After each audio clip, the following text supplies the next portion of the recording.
भारत के उत्तरी हिस्सों में इस्लाम धर्म की जानकारी ईरानी शरणार्थियों के द्वारा आई। सन 900 के लगभग ईरान देश पर तुर्क कबीले हमले कर रहे थे। इन हमलों से बचने के लिए कई ईरानी लोग भारत आए। उनमें कई लोग कारीगर थे और कई लोग संत थे।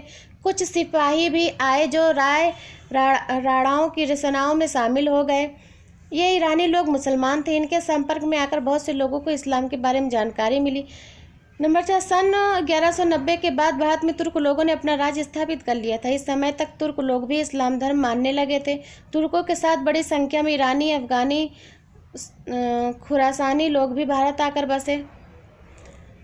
सन 1100 से 1500 के बीच कई ऐसे संत हुए जैसे कबीर, नानक, तुकाराम, रामानंद, जिन्होंने साधारण भाषा में दोहे और गीत गाए जो ईश्वर के प्रति भक्ति भाव से भरे थे। इन्हीं भक्त संतों की तरह कई मुसलमान संत भी थे जो सूफी संत कहलाते थे। अजमेर के ख्वाजा मोइनुद्दीन चिश्ती, पंजाब के बाबा फरीद, दिल्ली के निजामुद्दीन औलिया बहुत जाने माने सूफी संत थे।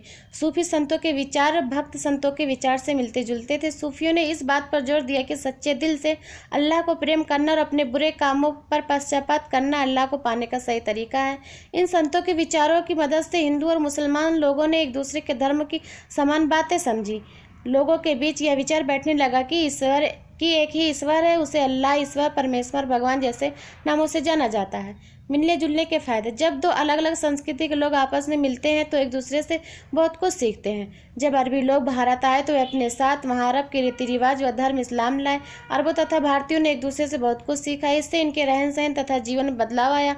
अरबों ने कई भारतीय ग्रंथों का अरबी भाषा में अनुवाद किया। भारतीयों ने अरबों से सीखा। अरबों ने भारतीयों से सीखा। भारतीयों ने अरबों से सीखा कागज़ बनाना, चरखे से सूत काटना, सिले हुए कपड़े, सलवार कमीज।